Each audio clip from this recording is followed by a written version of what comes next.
দুলারি জল খেতে তোমার টিচার হিসেবে আমি তোমাকে বলছি,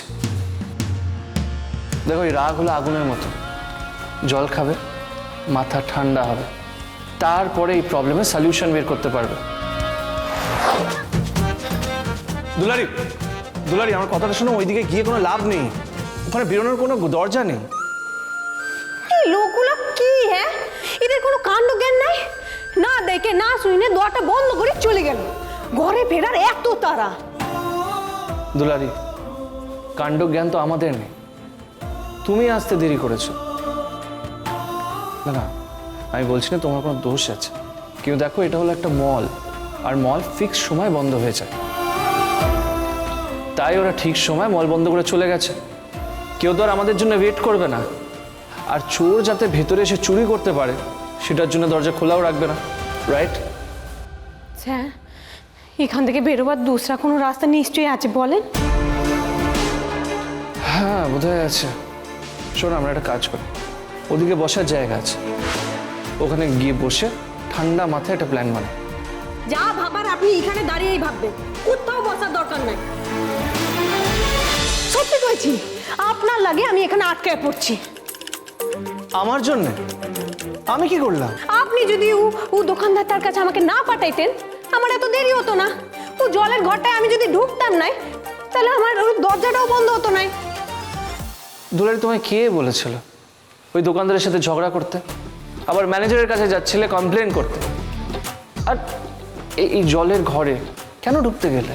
বাহ বাহ বাহ বাহ বাহ, ও দোকানদারটা একটা সামান্য জলের বোতল আমাকে 80 টাকায় বেচছিল, আর আমি চুপচাপ ওটা নিয়ে নিতাম। একটা সামান্য জলের বোতলের জন্য কে এইভাবে ঝগড়া করে?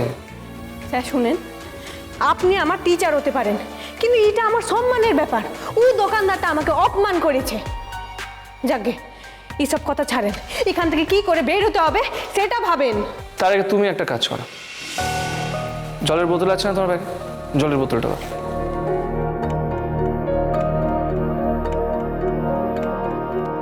জল খাও। আমার লাগবে নাই। দুলারি জল খেতে তোমার টিচার হিসেবে আমি তোমাকে বলছি, দেখো এই রাগ হলো আগুনের মতো, জল খাবে মাথা ঠান্ডা হবে, তারপরে এই প্রবলেমের সলিউশন বের করতে পারবে। ফ্রেশার্সদের দিন তোমার এই গুণটার জন্যই তো আমি সবার সামনে তোমার প্রশংসা করছিলাম। গাইস, দুলারি আজকে যেটা করেছে সেটা তোমাদের সবার কাছে একটা এক্সাম্পল। যখন আমাদের জীবনে কোনো প্রবলেম আসে তখন ঘাবড়ে যেতে নেই, তখন মাথা ঠান্ডা রেখে বুদ্ধি দিয়ে সেই প্রবলেমটা সলভ করতে হয়, লড়ে যেতে হয়। আর দুলারি সেটাই করেছে।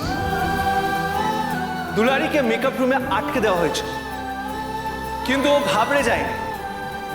ওইখানে শাড়িগুলো বেঁধে জানলার বাইরে ফেলেছে, তারপরে যোদ্ধার মতো ওই শাড়ি বেয়ে সেকেন্ড ফ্লোর থেকে নিচে এসেছে, আর তারপর এখানে এসে পারফর্ম করেছে। Let's give her a big round of applause. নাও নাও নাও, জল খাও, নাও।